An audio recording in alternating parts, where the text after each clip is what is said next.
travel. Set out and head for pastures new. Life tastes richer when you've rode worn feet. No water that stagnates is fit to drink. መጓዝ ያልታየን ዓለም ማሰስ እግር እስኪላጥ መገስገስ ያኔ ነው ሕይወት ምጥም ከወንዙ እንጂ ከኩሬ የጠጡት ጥምን አይቆርጥም።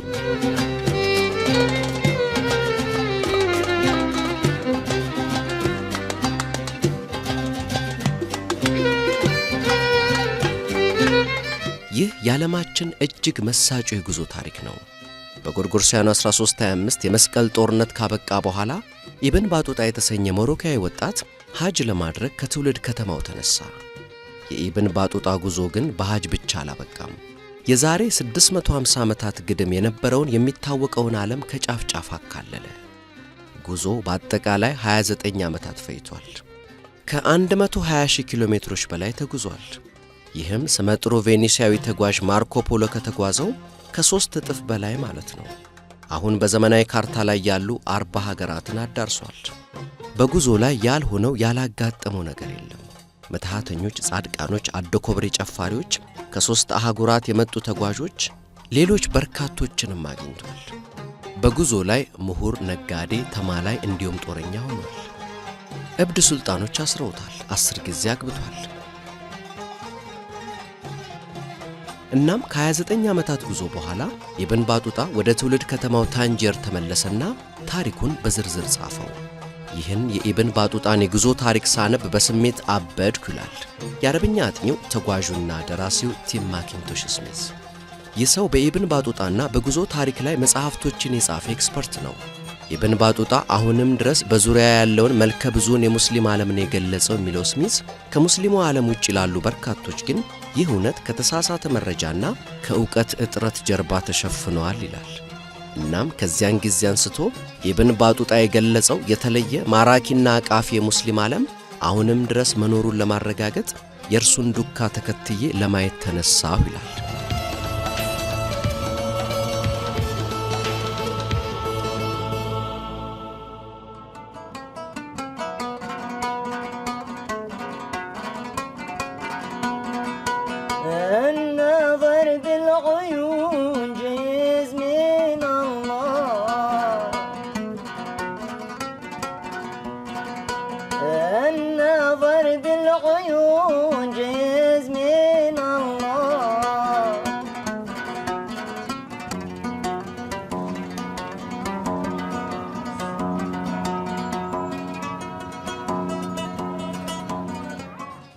ይህች ሰነአ ነች፣ የየመን ዋና ከተማ።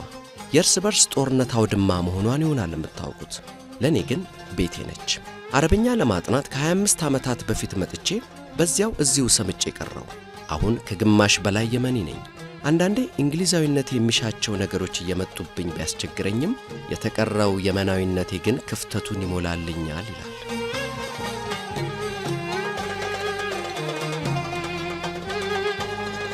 የኢብን ባጡጣው ኤክስፐርት ቲም ስለ ኢብን ባጡጣና ስለ ጉዞዎቹ ለበርካታ ዓመታት አጥንቷል። እንደርሱ ግምት በታሪክ ታላቁ ተጓዥ መባል የሚገባው ነው። ግን ደግሞ የሚገባውን ያክል አልታወቀም። ምናልባትም የተጓዘው በአብዛኛው በሙስሊሙ ዓለም ውስጥ ስለሆነ ይሆናል። ከ120,000 ኪሎ ሜትሮች በላይ ያካለለው የኢብን ባጡጣ ጉዞ የዘፈቀደ ይመስላል። እንዳሻው ነው የተጓዘው። የተጓዘበት ዘመን የእስልምና ወርቃማው ዘመን በሚባለው ውስጥ ነው። ከሚታወቀው የዓለም ክፍል ግማሽ ያክሉ በሙስሊሞች ይተዳደር ነበር። የንግድ መስመሮቹ ክፍት ነበሩ። ዘመኑ ወርቃማው የእስልምና ጉዞ ዘመን ነበር። እናም ኢብን ባጡጣ ይህንን ሞገድ ተሳፍሮ ነው ቻይና ድረስ የተጓዘው።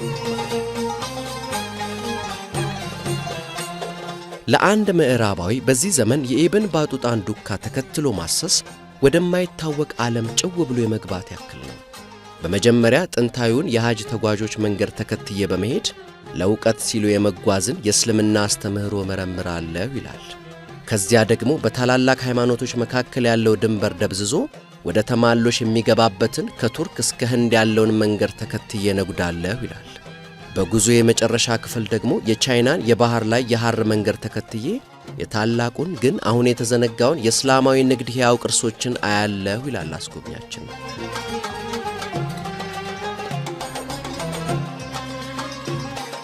ጉዞውን የሚጀምረው ግን ከሰሜን አፍሪካዋ ሞሮኮ ይሆናል። የኢብን ባጡጣ የትውልድ አገር እዚያም አይደል?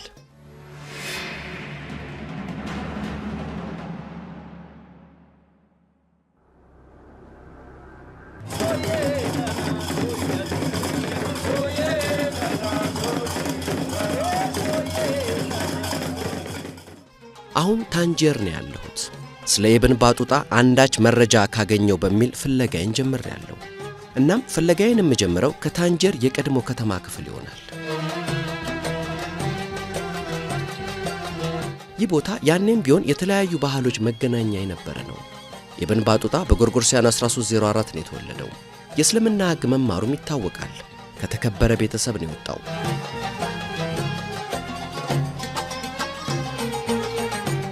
ጉዞውን ከመጀመሩ በፊት ስለነበረው ህይወቱ የሚታወቀው እንግዲህ ይህ ብቻ ነው። Tangier people, they like to travel, to live. The real Tangerine is multicultural. You must have heard of Ibn Battuta. Sure, yeah, this is very famous, yeah. ጉዞውን ካጠናቀቀ በኋላ ስላለው ህይወቱ ምንም አልጠቀሰም።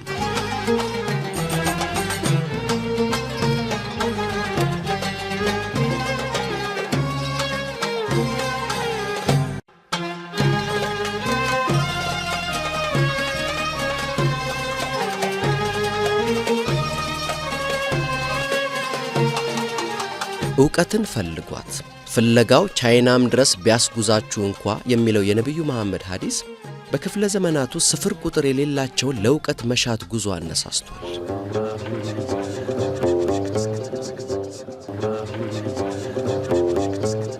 ከእስልምና 5 መሠረቶች አምስተኛው የሐጅ ጉዞ ወደ መካና መዲና ማድረግ ነው። ኢብን ባጡጣም እንግዲህ ለሐጅ በሚል ተነስቶ ነው በዚያው ለ29 ዓመታት ዓለምን ያካለለው። ጉዞ በእስልምና ትልቅ ቦታ የሚሰጠው ነው። የእስልምና የዘመን አቆጣጠር ጅማሮን በራሱ ነብዩ መሐመድ ከመካ ወደ መዲና ካደረጉት ጉዞ ነው የሚነሳው።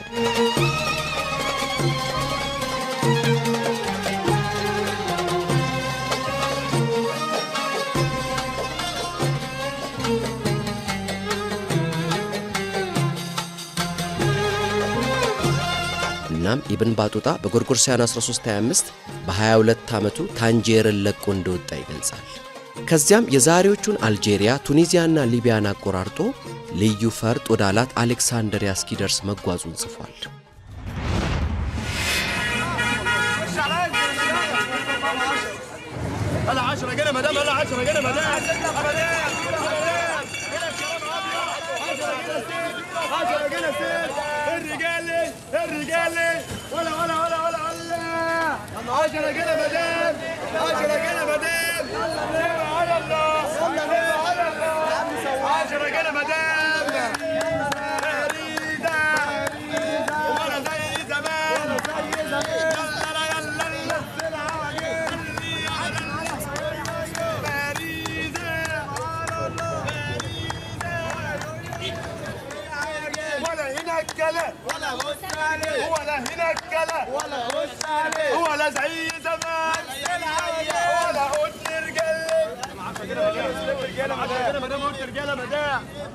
السلام عليكم. هلو البريزة ايه؟ البريزة ايه؟ $2 $2 2 لا نو لا 20 جنيه الكلام شكلك هتغيبني انا اسمعك من اخر هتغيبني አሌክሳንድሪያ እስኪደርስ ስላለው ጉዞ የጻፈው ግን በጣም ውስን ነው። ኢብን ባጡጣ በአሌክሳንድሪያ ተደንቋል። እንግዳ ተቀባይ፣ የምታምር ምዕራብና ምስራቁን አስማምታ የያዘች ሲል ያወድሳታል። ግን እዚህ ብዙ አልቆየም።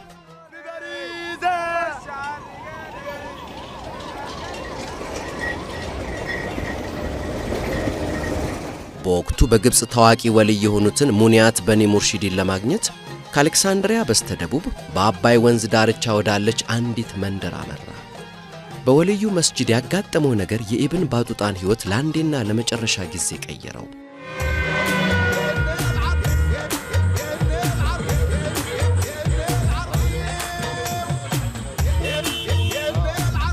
የኢብን ባጡጣ አጥኚና ዱካውን እየተከተለ የሚያስጎበኘን ስሚዝ ዛሬ ላይም እኚህ ወልይ ይታወሱ ይሆን እያለ እየጠየቀ ወደ መስጂዳቸው አመራ። تعرف منية بني مرشد؟ أنا أعرفها جنبنا. نعم. قرية جنبنا. أيوه قرية.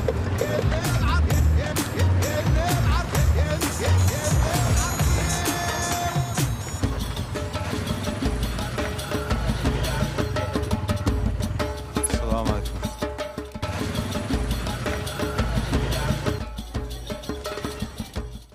ኢብን ባጡጣ በመጽሐፉ ከሙኒያት በኒ ሙርሺዲ ጋር የነበረውን ነገር በዝርዝር ጽፎታል። ونزل هذا الأمير بمعسكره خارج الزاوية ولما دخلت على الشيخ رحمه الله قام لي وعانقني وأحضر طعاما فوكلني وكانت عليه جبة صوف خضراء وعمامة صوف سوداء رحت منهم قال لي አረንጓዴ ካባና ጥቁር ቆብ አድርገው እንደነበር ሲያገኙ እንዳቀፉት አብረው መብላታቸውንም ይጠቅሳል። ወቅቱ ሞቃት ነበር ይላል ኢብን ባጡጣ ሲቀጥል። እናም ለተኛ ስል ወልዩ ጣሪያው ላይ ተኛ አሉኝ። ያን ሌሊት በህልሜ በአንድ ትልቅ ወፍ ክንፍ ላይ ሆኜ ወደ መካ ይዞኝ ሲበር ከዚያም ወደ የመን በስተመጨረሻም ወደ ምስራቅ ረጅም በረራ አድርጎ በአንድ ጥቁርና አረንጓዴ የሆነ ሀገር ላይ ሲያሳርፈኝ አየሁ። የህልሜ ነገር በጣሙን አስገረመኝ። እናም ለራሴ እንዲህ አልኩ፣ እውን እኚህ ሙርሺዲ እኔን ከመረጡኝ ስለ ህልሜ ያውቃሉ ማለት ነው፣ እንዳሏቸውም ታላቅ ወልይ ናቸው ማለት ነው አልኩ ይላል ኢብን ባጡጣ። Next day he gets up and the saint interprets. እናም በተከታዩ ቀን ወልዩ ህልሙን ይፈቱለታል። ወደ መካ ትሄዳለህ፣ ከዚያም ወደ የመን፣ ወደ ቱርኮች ሀገር፣ ወደ ማዕከላዊ እስያ ትሄድና ህንድ ስትደርስ ትልቅ ችግር ይገጥምሃል። ግን አታስብ፣ እዚያ ያለ መንፈሳዊ ወንድሜ ከችግር ያወጣሃል ይሉታል። እናም ልክ እንዳሉት ሆነ። የወልዩ ትንቢት በርግጥም የኢብን ባጡጣን መጽሐፍ ማውጫ ነበር የሚመስለው። የህይወት ጉዞን አቅጣጫ በትክክል ነግረውታል። ከ15 ዓመታት በኋላ ጻድቁ እንዳሉት ህንድ ውስጥ ከሞት አፋፍ ይተርፋል።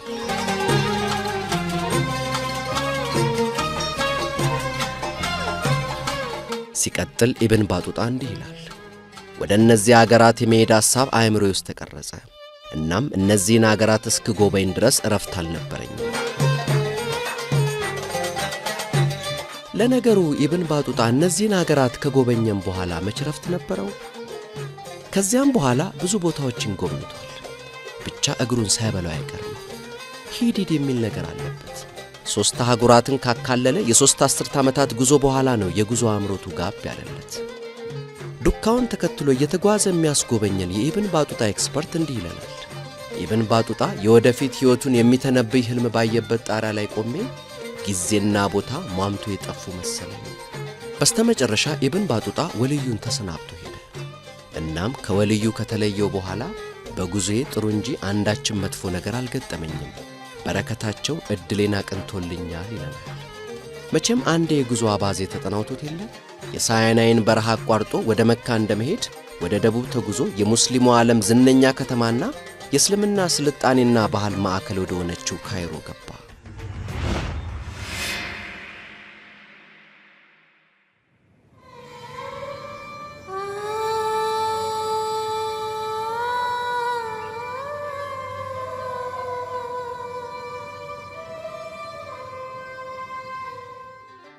ኢብን ባጡጣ ካይሮን የከተሞች እናት ይላታል። የአረመኔው ፈርዖን መናገሻ የነበርሽ ውብ ሕንፃዎች የሚገኙብሽ ይላታል። ጠንካራ ቢሉ ደካማው፣ ሩሩህ አረመኔው፣ ትሑቱ መደዴው፣ ሀብታሙ የኔብጤው፣ ወራዳው ክቡሩ፣ መሐይም ምሁሩ የሚገኝባት፣ የነዋሪዋ ብዛት እንደ ባህር ሞገድ የሚገማሸርባት ሲል ያሞካሻታል።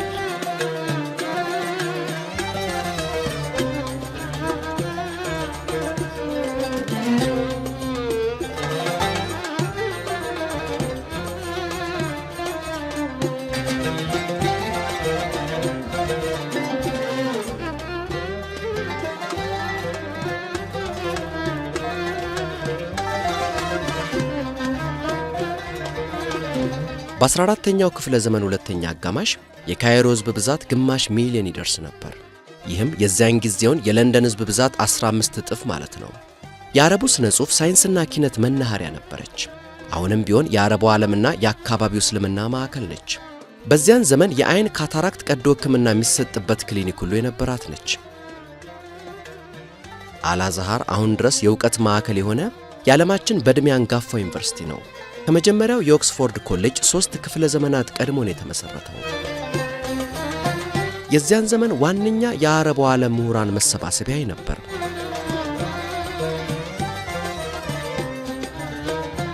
ኢብን ባጡጣ የካይሮ ጉብኝቱን ተጠቅሞ ከአልአዛር መምህራን እግር ስር ተቀምጦ የቁርአን ትምህርቱን ከልሷል።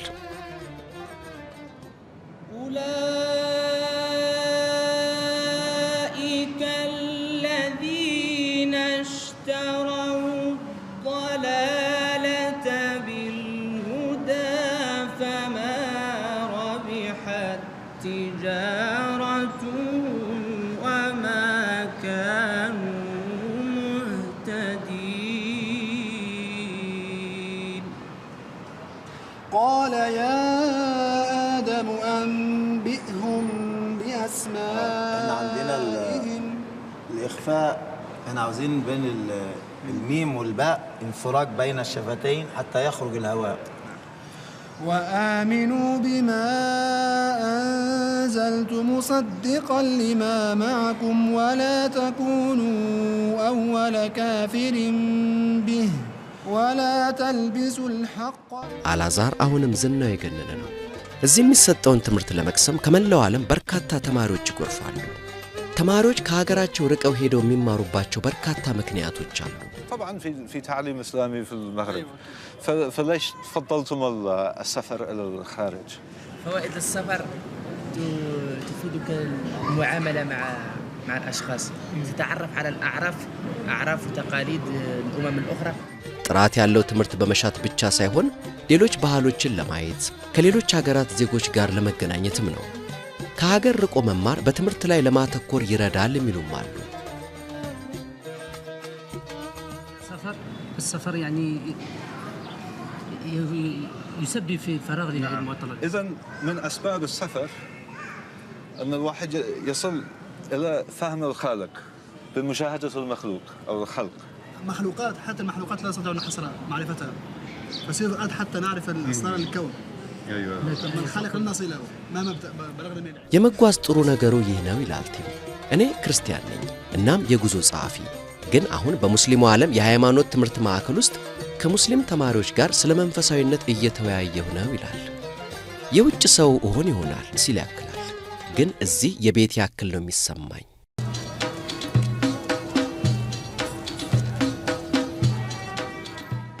ኢብን ባጡጣ የተጓዘባት ግብጽ እንግዳ የሆነ የፖለቲካ ስርዓት ነበራት። ወጣት ቱርካዊ ባሮች ከማዕከላዊ እስያ መስኮች ወደ ግብጽ እንዲመጡ ተደረገ።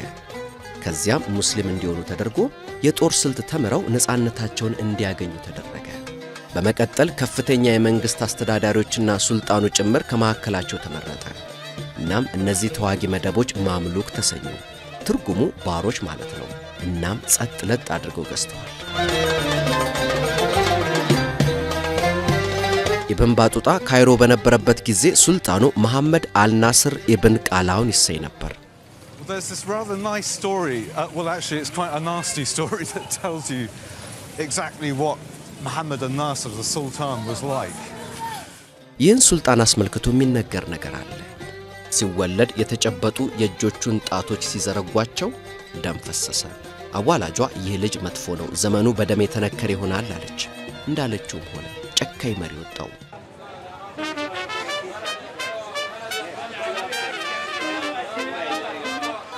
ከማምልኮች ጋር እስካልተጣላ ድረስ ግን የ14ኛ ክፍለ ዘመኗ ካይሮ ብዙ አዝናኝ ነገሮች የነበሩባት ምርጥ ከተማ ነበረች። በየሱቁ አፍ የሚያስከፍቱ ተረት ተናጋሪዎች ነበሩ። የጥላ ድራማ ትዕይንት፣ ዳንሰኛ ግመሎችና በፈሳቸው የሚያዝናኑ ፕሮፌሽናል ኮሜዲያኖች ጭምር የነበሩባት ነበረች። ምግብስ ቢሉ በካይሮ ምርጥ ነበር ይላል ኢብን ባጡጣ። በተለይም ደግሞ የጎሽ ወተት አይቡ ጣፋጭነት ተወዳዳሪ የለውም ይላል።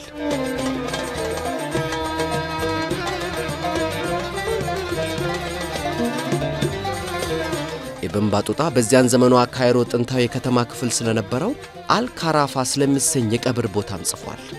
ቦታው ፈጣሪ የገነት አጸድ ይሆናል ያለው የሙካታም ተራራ አካል ስለሆነ በመንፈሳዊ ኃይሉ የታወቀ መሆኑን ይገልጻል። ኢብን ባጡጣ ስለዚያ የቀብር ቦታ ያሰፈረው እንዲህ ይላል። ሰዎች በቀብር ቦታ ውስጥ የሚያማምሩ ጉልላቶችና የጸሎት ቦታዎችን ገንብተው በግንብ አጥሯቸዋል። እናም ቀን ከሌት በአማረ ድምፅ ቁርአን የሚቀሩ ቀጥረዋል።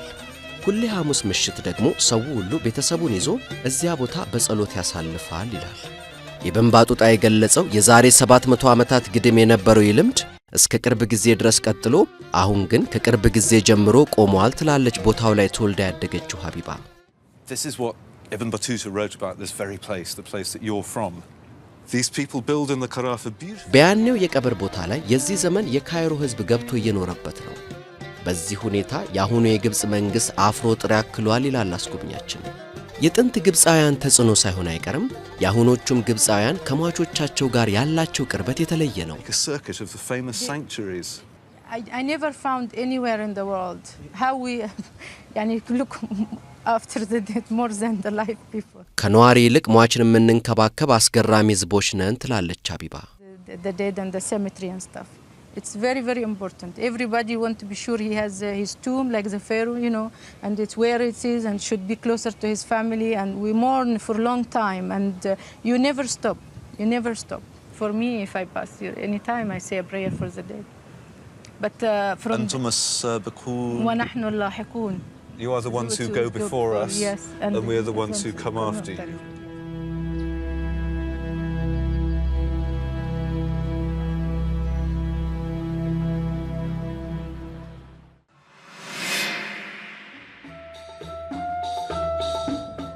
በመቀጠል ኢብን ባጡጣ ካይሮን ለቆ ወደ ደቡብ አቀና።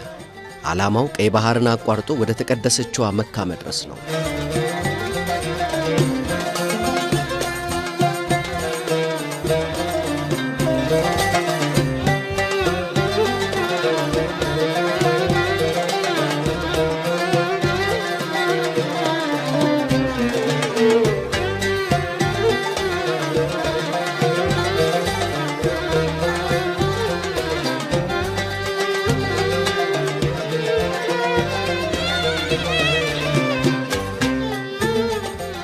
የሐጅ ጉዞ ወቅትን ቁጭ ብሎ ከመጠበቅ ግን መቼም የጉዞ ነገር አይሆንለትምና እስከዚያው ድረስ አባይን ተከትሎ ያሉትን ከተማና መንደሮች መጎብኘት ጀመረ። ይልቁንም ሉክሶር ባለ አንድ የጥንት ግብጻውያን ቤተ መቅደስ አናት ላይ ኢብን ባጡጣ የጎበኛቸው የአንድ ሙስሊም ጻድቅ መቃብር አለ። ጻድቁ በጽድቅ ስራቸውና ሳያስተጓጉሉ በየዓመቱ በሚያደርጉት የሐጅ ጉዟቸው ይታወቃሉ። አሁን ላይ የእኚህን ጻድቅ ቀብር ለመጎብኘት ከ1000 ኪሎ ሜትሮች በርካቶች ይጎርፋሉ።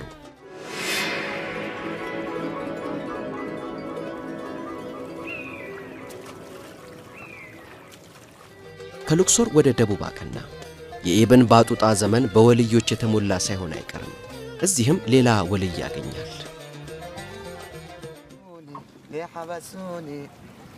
تلك الحياة الصافية أنا ما عملت هناك شيء ده مستحيل بعد الهنا بعد الهنا أمي العزيزة هناك شيء وحتى أبد وين ماشي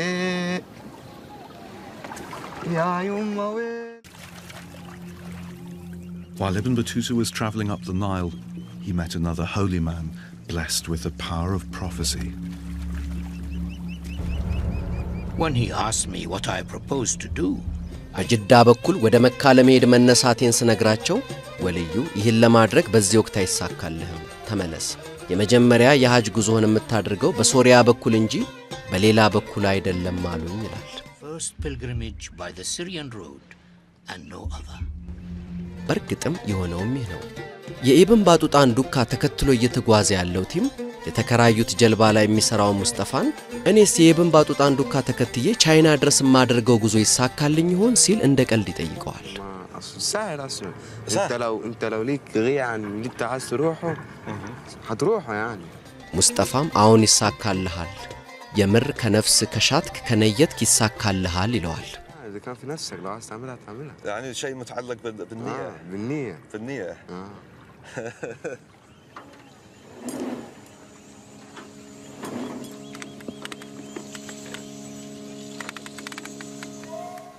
ሙስጠፋ ለተናገረው ጥበብ ታላቅነት እኛ ምስክር ነን።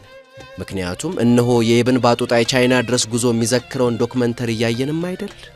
ኢብን ባጡጣ ወልዩ በዚህ በኩል አይሳካልህም ቢሉትም እርሱ ግን የትኛውንም የጉዞ ዕድል አያባክንምና በዚህ በኩል ባይሳካለትም በዚያው የሚታይ ነገር መች ይጠፋል በሚል የአረብ ግመል ነጂዎችን ተከራይቶ ወደ ቀይ ባህር የወደብ ከተማዋ አይዳብ አመራ። And like most places on the Red Sea, it was bloody hot.